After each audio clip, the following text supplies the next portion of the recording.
Welcome to a special episode of the Ask a Cycling Coach podcast presented by TrainerRoad. I'm Coach Jonathan Lee, and today you're going to hear from two different interviews with the athletes that just won the Leadville 100.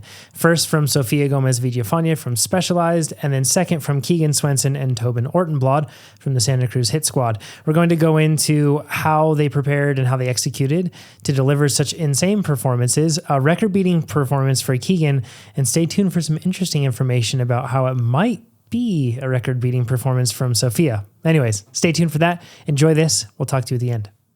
Sofia, it's good to have you back on the podcast. We're going to talk about your Leadville performance.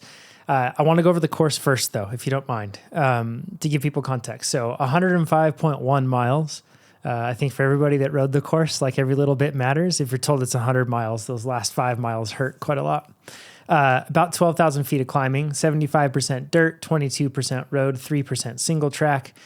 The start time was 7 a.m. and the weather that you all had, it's kind of tricky because up there the weather changes so fast, right, Sofia? I'm sure you experienced a whole lot of seasons all in one day. Yeah, and we actually started at 6:30, so that half hour does count.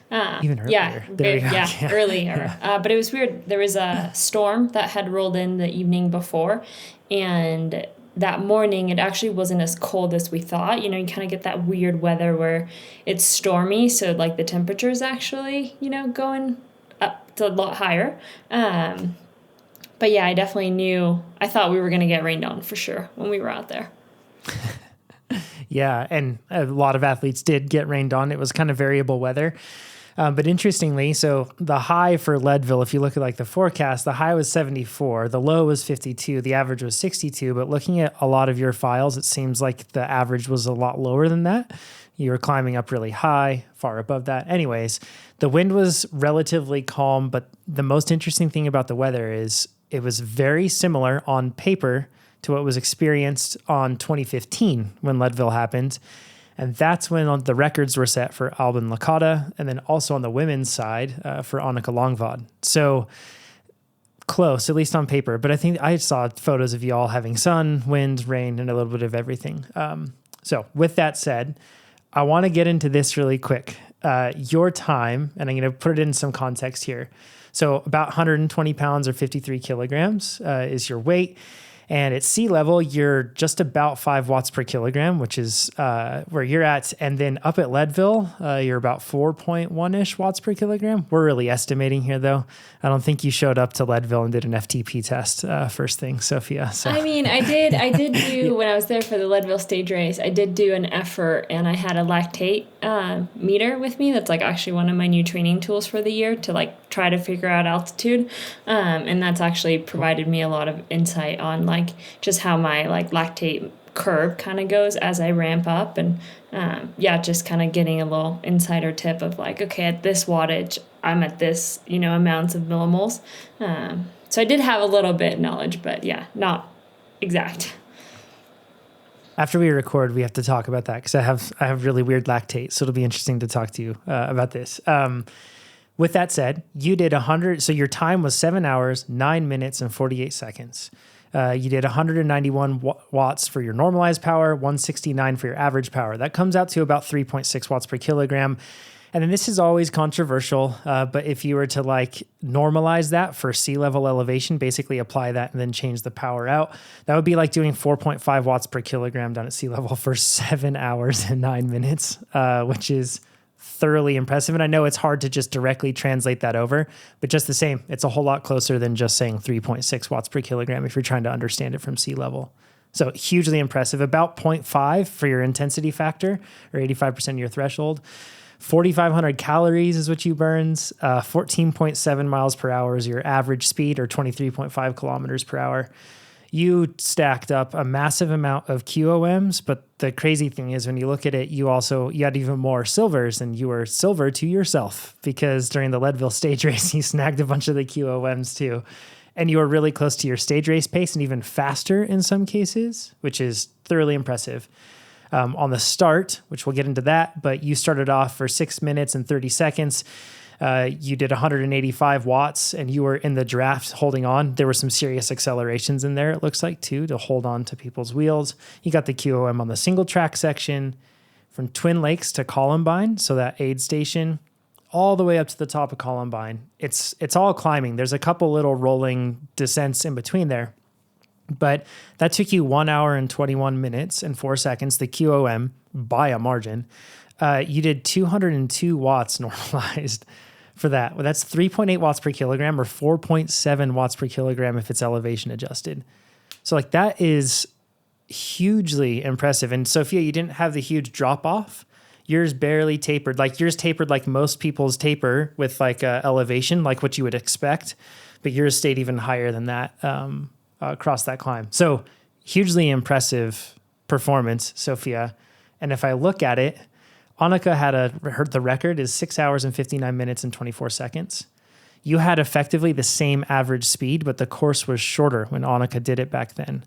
It's controversial because of where it's been shortened in the context, but it was 2.4 miles shorter. So if you look at your average speed, that would shave off 9 minutes and 48 seconds, which would get you within like 30 seconds of the record. And since we're dealing with funny money here anyway, like that's effectively within the margin of error. So you were really close, like basically on par with record pace. How's that feel after DNFing the previous year? Yeah, it's funny because last year I definitely got a bit like Keegan was talking about record, and I kind of fed too much into that and I just didn't come prepared. So for me this year, I was like, well, I just want to finish. And I think because I just want to finish and that for me will be a good day, it just gives me this big room of being able to take big risks. Because if I blow up and I lose first, second, third, whatever it is, like as long as I finish, I'm going to be happy with that.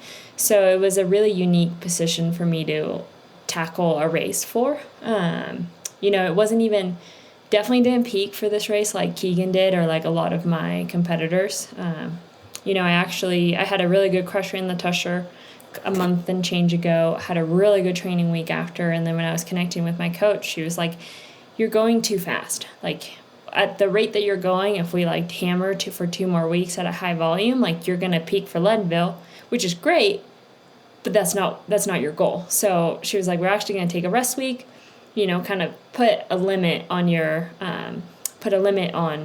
power, your time, and then just do 2 15-hour weeks.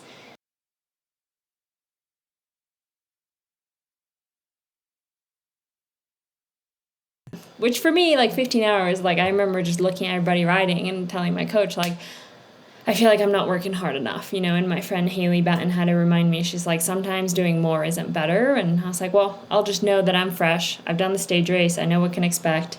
And I ended up having some really good legs on the day. So. Yeah, well done. So looking at the start, you decided to jump onto that train with Tobin and Keegan and everybody else. Was that that seems like a risky thing to do? Obviously it paid off. You raced well, but how did you weigh that risk to decide that was worth it to try and push that hard in the beginning? Yeah, I think it was more staying out of trouble and just not missing that split in the case that another girl made it. I didn't mean to be that front, like that far forward, because I was like second wheel, but we started and I was pretty aggressive on the start and I led it and I'm like looking around, I'm like, Tobin, where are you? And then all of a sudden he like jumps up and no one's on his wheel, so I got on that wheel and then Keegan ended up being behind me. So I don't think, I never let a gap open. I was safely across the turn, so I don't think any of the guys were worried that I was there, and I don't think anybody would have like gone and taken my wheel in front of Keegan because he probably would have said something to him. But then as soon as we hit the dirt, they just kind of all swarmed me, and it was okay because I ended up, Alexis and I ended up connecting right at the base of St. Keevan. So a little bit of a gutsy move, but I also just wanted to show like, I'm here on business. Like, we're racing, and, last year, for the past few years, the person that has led into Columbine has not actually won the race. So I was hoping that either Alexis and I would win Leadville and kind of change that narrative that it's like, you can be fit, start hard, recover, and then as long as you're, like, really good about pacing and, like, not going on that red line and not burning on your matches on Columbine, like you can hold it off and just finish strong, So for you, when you came over the top of Sugarloaf and down Power Line, that's you do the first climb St. Keevan's, work your way around Turquoise Lake, and there's a descent there. And then you work your way up Sugarloaf and then down Powerline. And it's famous that at that section, it's like you got to get with groups or you have to be with somebody, because from there, more or less to the base of Columbine, drafting is extremely important because it's straight and relatively higher speed. Were you with Alexis there? Did you start to break away, or when did things split up? No, so Alexis and I, were together up all of that, and then she was actually the one pushing the pace on Sugarloaf. Like, I thought maybe that was a bit hard, but I was like, well, I just got to stick with it. I was kind of the last person of our group, and then kind of at the top, since she was leading, I was like, well, I need to be on her wheel, and if it's both of us up front, maybe I was going to tell her, let's like block the guys behind us so they don't out-descend us, because then we can work with them on the flats. And we don't know if there's a girl in that group that was a little bit behind. But she just, she attacked that descend, and she ended up setting actually the QOM going down that. I think I was like 2 seconds off of her, and I ran some pretty aggressive tires, aggressive in the sense of for speed, not for comfort or safety. And I was, that was probably the one place where I could flat if I was going to flat. So Tobin told her to really push the pace down that descent because I could flat, and that would be a very easy way to take care of me. So she pushed it, and then, once we got to the bottom, she was like, damn, like, impressive that you stuck on my wheel. And I was like, thanks, I risked it right there, but yeah, then we had a really nice group, and then she kind of let me set pace up Columbine, and I did a couple little surges just to see how she would respond, and then all of a sudden she wasn't there anymore, and I just rode my own pace and ended up being solo from basically the top of Columbine back. In reality I was solo like up the climb because you don't really get any draft and you're not really with people, but I didn't really have anybody to work for 50 miles, so that was a little bit lonely. Yeah, it's a long time to be solo. And the other thing that's not discussed is that descent at the top of Columbine, you might be on the brakes, but then after that, you're kind of off the brakes, and it's a big fire road. And that's tough for you being so light, not a big rider. As a result, you don't go downhill very fast. Like, you're aerodynamic, but you had to be thinking from that point forward, like, I'm alone. Who knows who was working together behind you? How did you decide to pace after that? Because it looks like your pace was pretty consistent. Like, your power was slowly starting to drop if you look over the course of the second half, but still it's stayed really consistent. So what were you pacing by, and what were you thinking about? No, pacing by feel. That's like one of the things I really have been focusing this year, is like really tune in with my body, and like, I don't know, I think sometimes we set these like limits of like, oh, my FTP is this, I can't go above that. But it's like, well, that's in training. Like, you're not fresh in training. So at races, it should be really where you can push that ceiling and like, okay, let's see, like, once you get 2 or 3 rest days that week, like how good you can actually go. So for me, it's really important to go by feel, and I just look at 3-second power just to, if I am hurting, just check in and be like, okay, you're just being a little baby, or like, okay, yeah, maybe just don't do this effort for so long. But I knew I had to get through the rocky bit down Columbine, okay, no mechanicals. And then we just had such good dirt that I actually attacked that descent pretty good. And I set the QOM on it. I think I pulled like a minute on Alexis, and she was maybe the second fastest down that. So it's crazy to think that over an hour climb, I pulled a minute, and then over a 20-minute descent, I pulled a minute. So it's like one of those things that it's like, if you go all in on Columbine, like you might not make as much time as like really pushing hard in other areas. That being said, I was across on all the flats, and looking back, there was this group maybe at mile 70 that was kind of behind me, and I could tell that Alexis hadn't made that group. And instead of waiting for like 60 seconds for them to catch me, I rode my own pace, and then they caught me after 9 miles. And looking back, that was a really bad tactical choice on my end, because I arrived to Powerline with some really tired legs just from having to push in the wind, and took that bottom of Powerline really consistent and easy. And then as soon as you kind of do the first crest that you go downhill, then I was like, okay, like this is where I start pushing again. And yeah, made it over Powerline, make it up Turquoise Lake. I'm riding the flats, and then all of a sudden I see that the photographer is staying still a little bit longer, and I see that the chopper comes to me and then goes back a little bit, and I'm like, there's somebody really close to me, I think. And in the last 3 miles, kind of when you make the left-hand turn onto the boulevard that they call, I looked back, and sure enough, Ruth Winder was behind me with another guy. And, at that point, it's kind of when you make a decision, do I, like, wait and, go for a sprint, which I'm pretty confident I think I could have won, or do I just rely on my training and my fitness and just, like, do kind of one of those last efforts that you're, like, just go all in and risk it. Maybe you blow up, but if you're going to win Leadville, kind of win it with style was kind of my thought. And I ended up extending, I think, to like 90 seconds or maybe just shy of 2 minutes by the end. And it's still, like, it took me a bit to recoup myself and to, like, realize, like, I just won Leadville, like a race that I said I would never want to do in my entire life.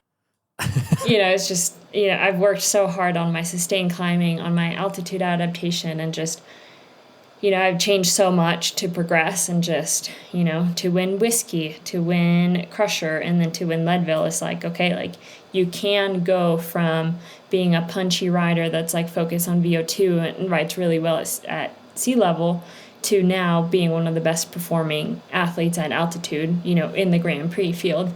So it was, I'm just more proud of the work that I put in to be able to have this level of performance. Yeah, it's super impressive.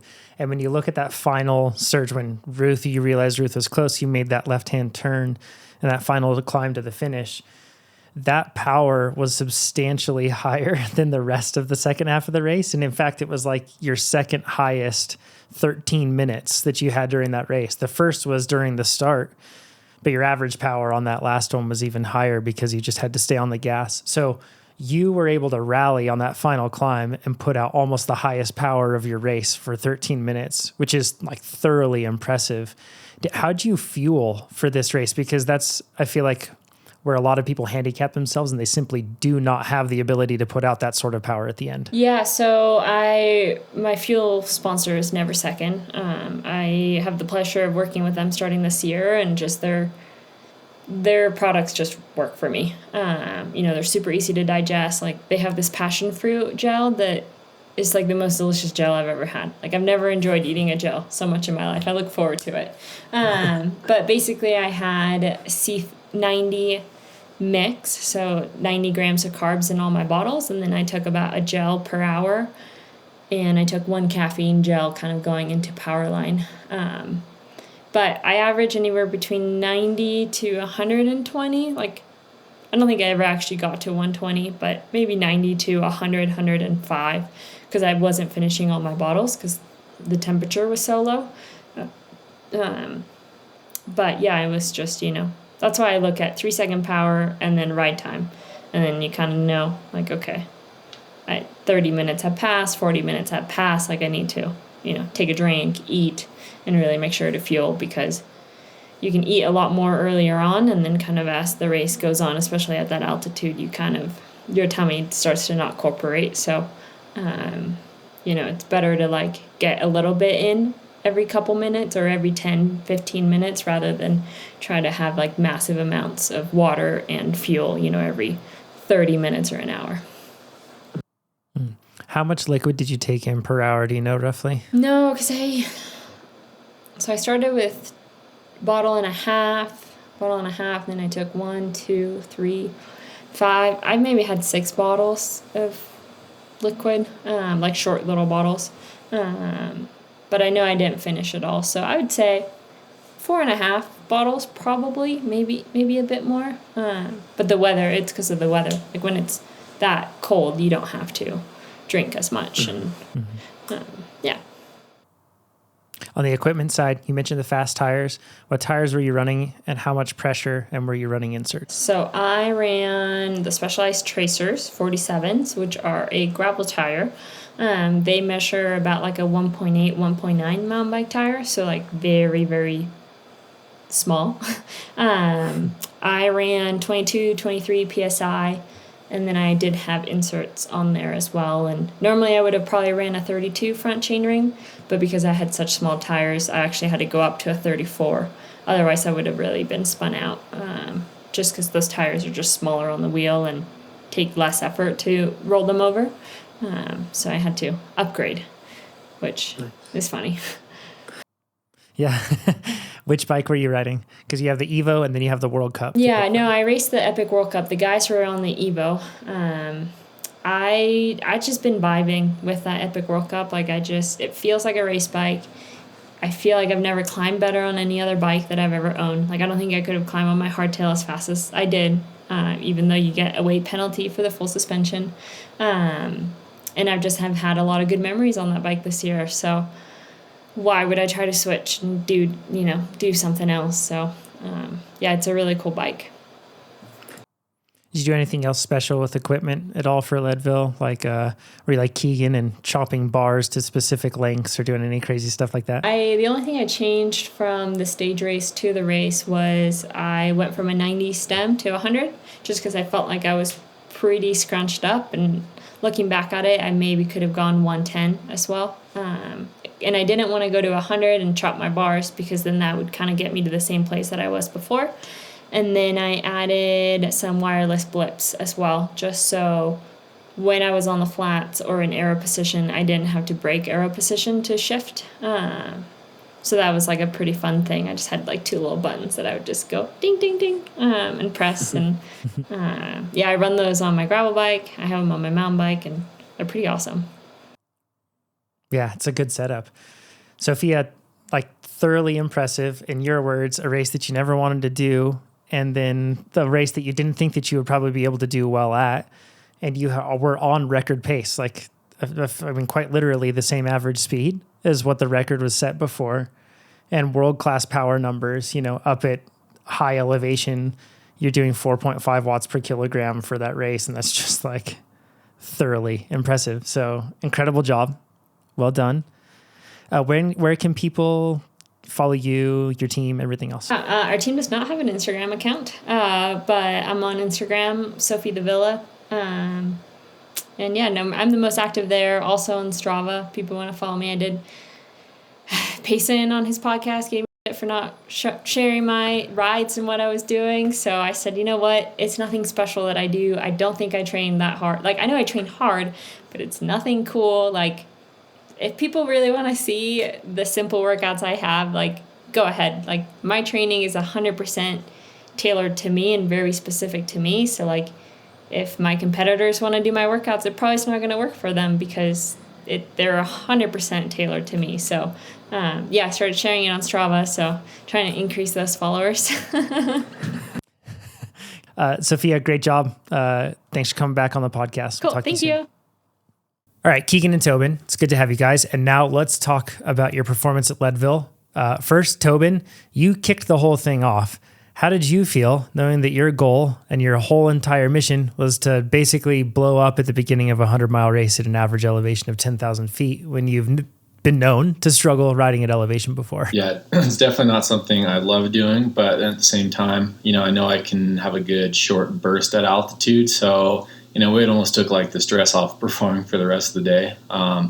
Keegan and I had talked about, ways to make up time for his record attempt. And one way he and I both figured would be a good way to cut some time early would be to get it rolling as fast as possible right off the gun, because normally these long endurance events just kind of cruise pretty soft to like the first bottleneck or whatever. So, we both knew if I could just start the race and get the pace going as high as possible right off the bat, that we could probably make a minute or two before the first climb. So yeah, that was about a 20-minute effort and got everyone to the base of that, and we were definitely way ahead of the pace notes, so that was good. And then I just kind of had to suffer up that first climb. Then how much power was that, Tobin? Like roughly how much power did you put out? Let me take a look here. I had this memorized for a second and then I forgot. It wasn't anything too wild.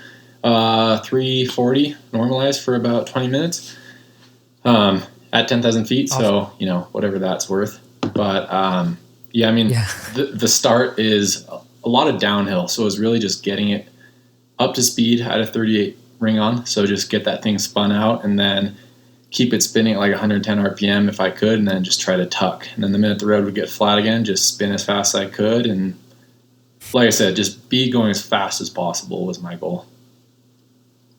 So that's breaking it down. That's about 4.5 watts per kilogram for Tobin up there. But then an elevation adjustment is controversial. Like if you take somebody's watt kg and then you see what it would be like at sea level, I know that's controversial, but if you did that, you're north of 5 watts per kilogram for that effort to start out on. Tobin, for sure, north of 5 watts per kilogram. Right. Nothing like... What sort of chainring what size chainring did you have to be able to push the speed? 38. Keegan had a 40 on. If I had a 40, I definitely could have kept everything could have been higher with a 40 power, speed, whatever else you want to say, but I would have paid for that later. Like at the end of the day, I did still have to get through that. I had to get through Leadville at the end. So having a ring that I could climb Columbine on was still important. And the 38 was rough up there. Like I definitely would have been happier with 36, but there were also times I was pretty stoked to have that 38 later in the day too. So I probably would run it again next year, even if, we weren't trying to do something. Did you have to walk on Columbine? I dabbed once. Powerline with that? I dabbed once on Columbine, the loose stuff at the top, and I had road shoes. So I was a little concerned about walking. Really wasn't an option because if those cleats pack and it was a little wet, if they get anything in them, I can't clip back in. So yeah, I just quickly found a good spot to, you can't really start facing up the mountain. So you almost got to face diagonal for a sec and then make your turn to face straight up the climb again. So just kind of found a quick spot to do that. And on the road pedal, you got to flip the thing over 180 degrees to get clipped in. So it was a bit of a balancing act there. But yeah, it wasn't an issue anywhere else. So road pedals and shoes, why'd you choose to use those? Just for the platform. Well, I like white shoes too. Giro doesn't make a white mountain bike shoe. Better platform, a little lighter. They look good. Yeah, a lot of wins. Yeah. Though, when you're pushing on a big road pedal, it's just a big positive platform. That's the main reason. I really like how they feel. Mountain bike shoes they're not bad, don't get me wrong. But if it's a day where I feel like I'm going to be clipped in and not dabbing or anything weird, then I choose road pedals every time. So Tobin, even though you showed up to blow up, so to speak, you still put in a strong time at Leadville thereafter. What was your time? 6:48, I think, or 43. I think it was 48. Sheesh. Yeah. I was happy to come in impressive. Under 7 hours after, a hard start. So yeah, it ended up being a pretty good day, all things considered. Just saying a lot because you haven't had a lot of enjoyable days at altitude before. No. Did anything change to give you a better perspective or what do you think? Yeah. What unlocked this better experience? I think I came in with zero. I came in with zero ambitions except for helping Keegan and zero expectations. I was being pretty negative about actually the whole race, to be honest, before. But yeah, I think showing up with zero expectations and knowing that it's going to be just super hard and then actually feeling pretty decent. I showed up 2 days before the race. I didn't really do any acclimation, any special acclimation. I just showed up 2 days before. I've tried doing a month at altitude. I've tried an altitude tent and I actually felt the best just kind of showing up last minute. So, maybe that was a fluke or maybe that's just what works for me. But that was the one thing I hadn't tried. So maybe in a way that did work for me, and that's why I felt a little bit better than normal. Well, I guess we'll find out this coming weekend because you're racing SBT and you've been in elevation since Leadville. Yeah, exactly. Right? But now I've been here for a week, so I'm good and depleted. But it's low altitude. Yeah. It is lower. A lot lower, so feels nice down here. Where are you guys at right now? We're in Steamboat, which is 65. About 65. A lot of the racing doesn't really go above 7. So, which is feels pretty nice after being at 10 to 12. Yeah, you guys are at the Dead Sea practically. Yeah. Keegan, I'm going to run through some numbers for you really quick. So previously the record was held by Alvin Licata in 2015. He set that record at 5:58:35. He famously had a team of 5 and then that were trading poles and really with the goal of delivering a fast time. And then he also had Christian Heineck, who he was racing against, and they both put on just a super strong performance to get that 5:58:35. Licata had that. Those are the circumstances. Weather was super similar, as I mentioned earlier. But let's talk about your performance. So you came into this race roughly around 64 kilos. So it's about just over 140 pounds. Sea level FTP is probably somewhere around 400, and up at Leadville, you're kind of weird.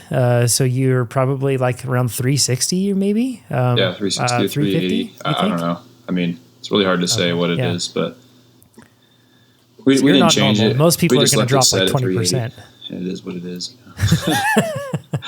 Nice. Yeah. Most people drop 20% if they go from sea level to 10,000 feet, or close to 20%. It definitely varies individually, but for you, obviously that's not the case. Does not drop that much. Maybe not even 10%, which is just crazy. So that puts you at around 6.3 watts per kilogram down at sea level. And then up at Leadville, that's going to put you around like 5.8 watts per kilogram, I think, way up there. So pretty crazy. You did 303 normalized power, 274 average power for 5 hours, 43 minutes, and 31 seconds. That's the record, a substantial beat on the record. So that's 4.7 watts per kilogram that you did for that whole race up at 10,000 feet. Again, adjusting altitude for these sort of performances, I know it's a bit controversial, but to put it in context, it'd roughly be like holding 5.4 watts per kilogram for nearly 6 hours down at sea level, which is just nuts. Your IF was somewhere just below 0.85, it seems. And 5,564 kilojoules is what you burned. You held 18.4 miles per hour, 29.6 kilometers per hour.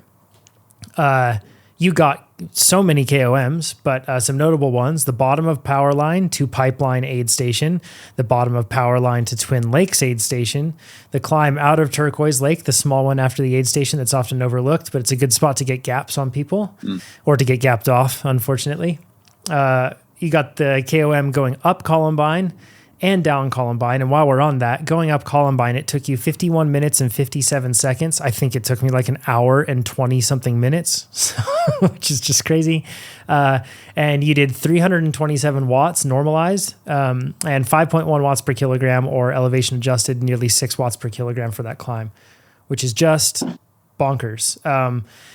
And on that too, an interesting point is you had almost perfectly even power normalized, and average was 1 watt different. And the first half to the second half, there was only 1 watt different. So you were like perfectly smooth. It looked like you were interval training when you were climbing Columbine, which is just nuts. Yeah, erg mode, I love it. You got the KOM from the alternate aid station back to the pipeline aid station. So that's the really long segment. And you were totally alone by that point. You were alone from close to the bottom of Columbine all the way to the rest of throughout the rest of the day. You got the KOM from the bottom of Columbine to the finish, again, solo. On power line, you got that, and you did 22:16. That was your time up that one, 330 watts. So 5.1 watts per kilogram again on that, and 5.8 watts per kilogram adjusted, which is bonkers. Like, to be able to do the same power line that you did on Columbine. Most of us were so destroyed by the time we get to power line that we're just trying to get up it, and holding the same power we once did would be crazy, but you did it. And the Turquoise Lake climbing back out of there. You got that one, and others. So let's run through this thing. Keegan, you said that your goal wasn't to beat the record, but your goal was to go sub 550. So in other words, like to bury the record, to go even further than that. What indications did you have that made that seem like a good idea? Because that's that's crazy. It hasn't been beat before, and the only time it was beat was by a team of 5.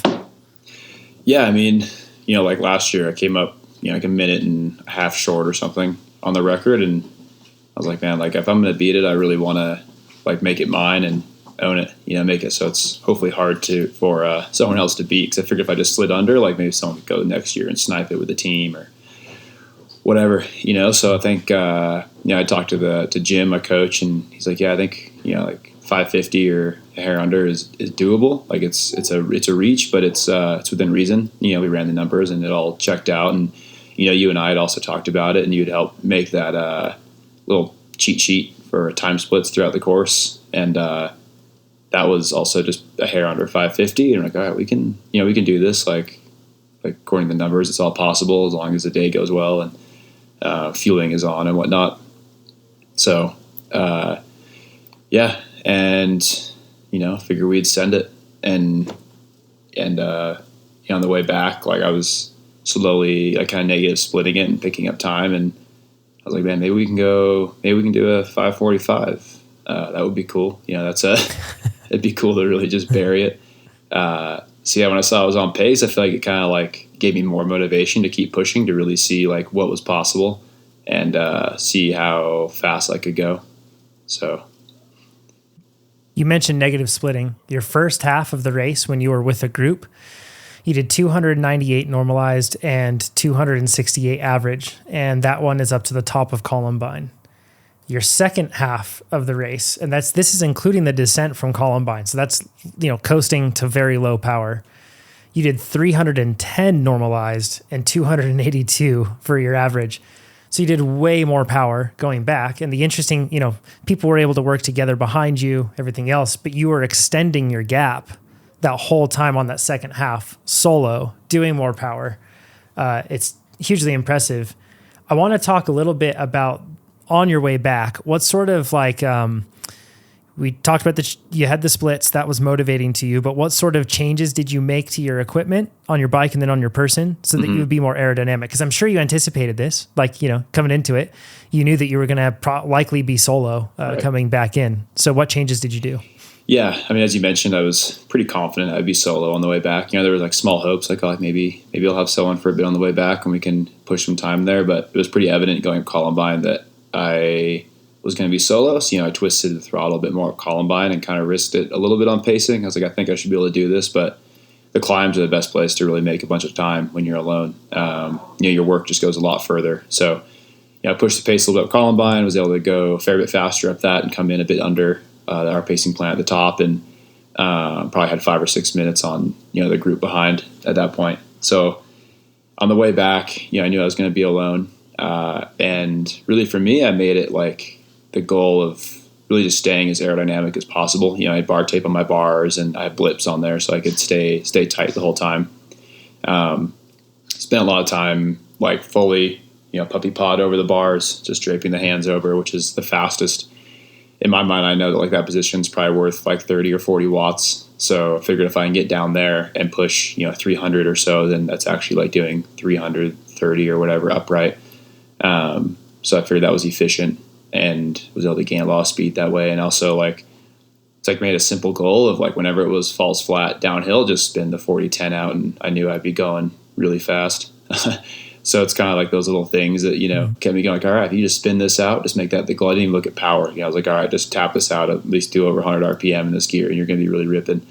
And then up the climbs, I was like, all right, once you drop below like 15 miles an hour or whatever, you can stand and, you know, put a bit more power out and try and, you know, gain a bit of time that way.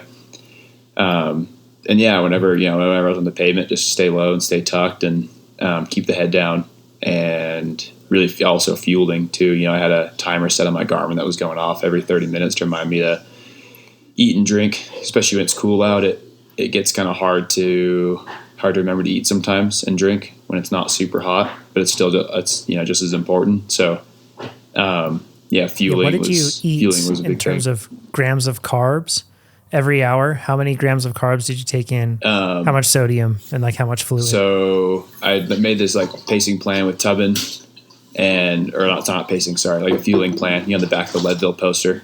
And like fueling I was kind of aiming for roughly like 120, give or take. And like wasn't finishing quite all my bottles, you know, like I was dumping some out on the climb. So I was like, oh no, I'm not going to drink all this. And so I tried to make up for that a little bit with some extra gels. You know, I was started with 2 bottles, picked up one at Pipeline and then another one at Twin Lakes alternate. And then, you know, bought another bottle at Twin Lakes. And then then I picked up 2 bottles again at Pipeline, one with Never Second C90, the other one had Monster in it, and then made it my goal to finish the bottle with Monster before the bottom of Powerline, so you're not carrying 2 bottles up, and try and get all that caffeine and sugar in the system before you get into that climb. So, and then from there on out, you know, I figured 1 bottle would be enough to get me to the finish. So nice. Yeah. Do you know how many grams of carbs that worked out to? Honestly, I didn't do the math to figure out exactly what I ended up at. And hard to say exactly how much of the bottles I dumped out and how much I ingested. I think I did a pretty good job of finishing most of them, but I know there was some that I only drank half or whatever. So I'd have to say somewhere between like 115 and 125 is probably a good guess. Yeah, I don't know exactly. How much sodium did you take in? Did you keep track of that? Well, every bottle had 600, and then the gels had 200. And I would have had 2, 4. So I probably had 6 or 7 bottles, probably about 7 gels. The monster didn't have much sodium. Yeah. So close to around 800 or over 800 grams? Yeah. Milligrams of sodium? Yeah, probably about 800 an hour on average, give or take. Nice. Yeah. And then with all that drinking, probably somewhere around a liter an hour of fluid that you're taking in? Ooh, not quite. I would say probably more like 700 mil an hour. Probably about a bottle an hour. Yeah. So these are the smaller bottles. These aren't tall bottles. Yeah, I was running I started with 2 of the little like 600 mil bottles. And then I used like a couple of them at 750s, which in hindsight I didn't really need to use those bigger ones because I dumped some of it out. But yeah. Better to have too much than not enough. You mentioned something before we go back into the equipment. You mentioned that you turned up the pace or something on Columbine, but I'm looking at your power profile and you were so smooth. It really looks like you just held pace maybe, and then the field broke off and then fell away from you because I don't see a surge on there. Is that accurate? That you didn't really attack, No. You just kind of held the pace and it dropped off? Yeah, there was no surging. I just, like last year I rode like 330-ish, and then I kind of faded off near the top, whereas this time I just committed to riding that pace all the way to the top. And the top of the climb is also the steepest, and that's like, when it's steeper, you can gain a lot more time, So I was like, well, if I can do 370, 380 when it's steep, I'm going to gain a lot more time and then back off the pedals a bit when it flattens out to try and recover for the next pitch, especially when you're 12,000 feet. It seems like it's an efficient way to do it. And I also had a 40 tooth, a 40. So it's like, you kind of have to go fast. No choice. Yeah. If you, if you ride the speed you have to, it's not bad. So yeah. What equipment changes? You mentioned that you had bar tape on the inside of your bars, just like next to your stem and little blips, so you could keep your hands there and shift, and you were doing puppy paws with your forearms over that. Yep. But let's go over bar width, stem length, and then what bike you used. We already know that you used a 40 tooth and a 1052 in the back. But let's go over that stuff, and then we'll talk about what was going on your body too. Yeah. So a few small changes, to my traditional mountain bike set. Normally I'm running like a 690 mil bar and a little shorter stem. This race I ran a 110 minus 17, and then I had the bars cut down to 660. Just figured it's less material, so it's a little less weight, and then it's more aerodynamic when you're on the bars. It's more aerodynamic when you're not on the handle and you're not on the grips, just because you're less wide. Your body is most of the aerodynamics, right? So if you can get your position fast, then what bike you're on, the mountain bike or mountain road bike, whatever, it's irrelevant. You can make big changes and just being aero and stay tucked. So I figured the narrower bars, a little longer stems, more comfortable, can lock your arms out a little more without having to bend as much. Otherwise, back of the position was the same, saddle height, all that, etc. Ran road pedals as well as Tobin. Just more efficient, a little lighter, more aerodynamic. The lace-up Giro shoes, laces are fast, they're light, and the SLX, they're well vented, so they don't weigh very much. And then the Aero helmet, I just always wear the Aero helmet. It's semi-aero. It's not the super crazy looking one, but it is fast, just as fast as most of the Aero helmets. So I always run that. The Rafa skin suit with pockets. Try to keep the pockets also the middle one more full than the sides, so that they aren't catching as much. I didn't put much in them. Details. Yeah. Figured all adds up. When you, and on the shoes, you also covered your laces, right? I assume? Yeah. Covered the laces with just a piece of elastic just to keep them down and keep them from flapping. Figure that would, make as big of a difference. The lace shoes are fast, so I figure if you tack the laces down, they're going to be even quicker. Yeah. And then skin suit, you mentioned that you wore the Rafa skin suit. What bike were you on? And then I think that kind of covers the equipment. Yeah. So Rafa skin suit, and then size medium Santa Cruz highball. So and what length fork on there? Yeah, just a 100 mil ran the SID SL at 100 and ran it, Nice. but pretty much the same pressure as I normally do. I actually took out a volume reducer. Normally I run 3 volume reducers. I ran 2 and ran it at 103 PSI. So I kept it fairly firm so I could have it open a fair bit. Because I actually ran it open even when I really didn't need it. Just when I was doing the puppy paws or whatever, it makes it a little safer to have the fork open so it absorbs like the little bumps in the dirt or on the road. Then you won't be, hitting a bump and sliding off the front. So Nice. And did you run a remote lockout, or just have the little lever to turn? I ran the new twist lock. So I had that, over on the left-hand side. Twist lock's nice and clean, and it's just so easy. It just reach over and flick it either direction. And that way, if you're running a dropper post, it's also makes it nice and clean to run that. So no dropper this time, though. Ran a high post. I was just going to say no dropper. The thing we didn't cover is your tires. Oh, yeah. What tires were you running? At what pressure were you running inserts? So I ran Maxxis Aspen ST in the traditional 120 TPI with EXO casing. The ST is like the team-only edition, like file tread Aspen.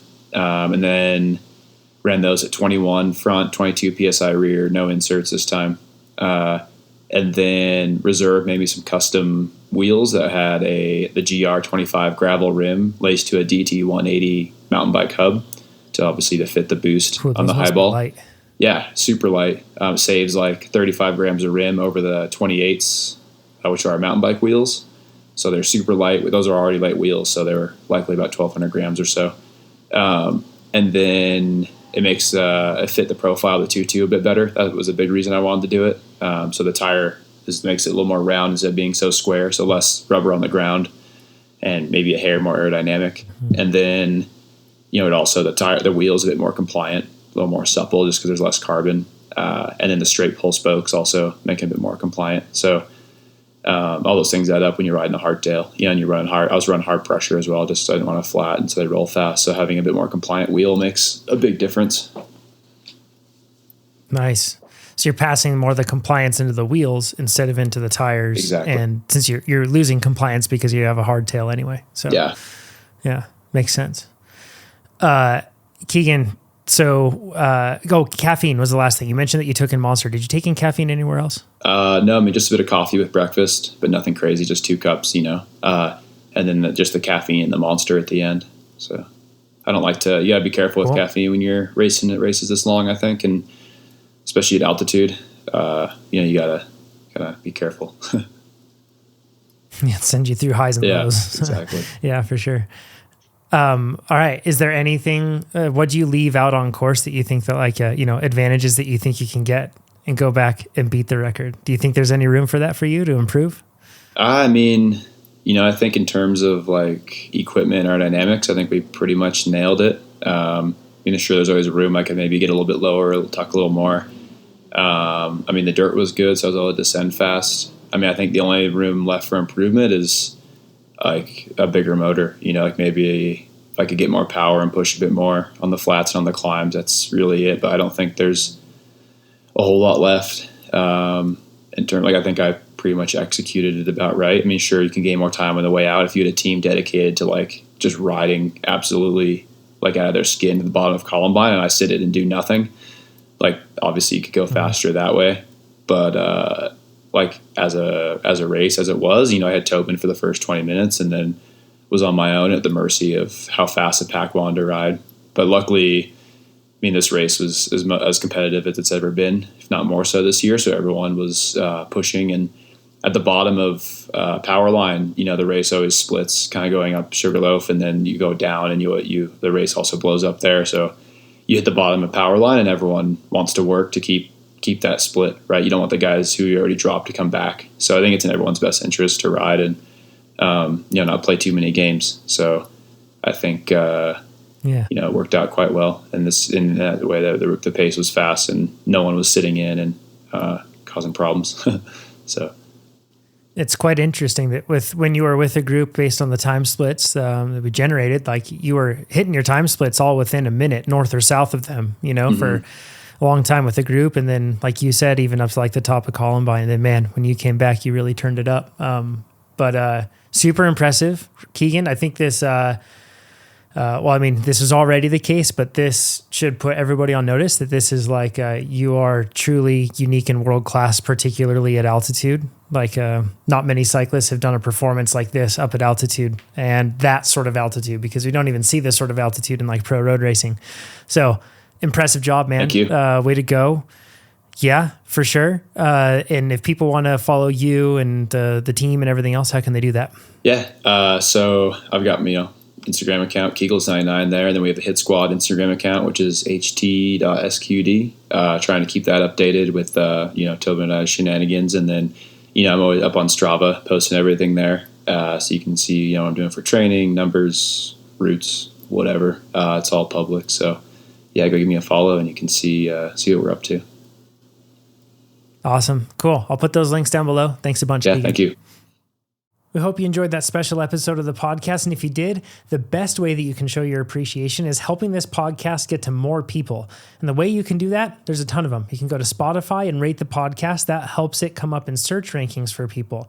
You can, if you're watching this on YouTube, leave a comment down below. Let us know you appreciated it. Ask your questions that you have for Sofia, for Keegan, for Tobin, or for anybody else. Just share your comments on there. And if you like the video, by giving it a thumbs up. And then if you subscribe to our YouTube channel, all of that will send signals for YouTube and Spotify and all podcast platforms to send our podcast to more people. It's how you can show your appreciation. We'd love that. So, and the end goal is just to get more people to sign up for TrainerRoad. So if you've already done that stuff, consider signing up for TrainerRoad or refer one of your friends over to TrainerRoad. That's our whole focus, is we just want to make more people faster. And speaking of that, stay tuned for a special episode of the podcast where an athlete used TrainerRoad to finish top 10 in the pro class at Leadville. So stay tuned for that. We'll go into what they did for training and how they executed. It's a fantastic episode. So stay tuned. Thank you, everybody. We'll talk to you soon.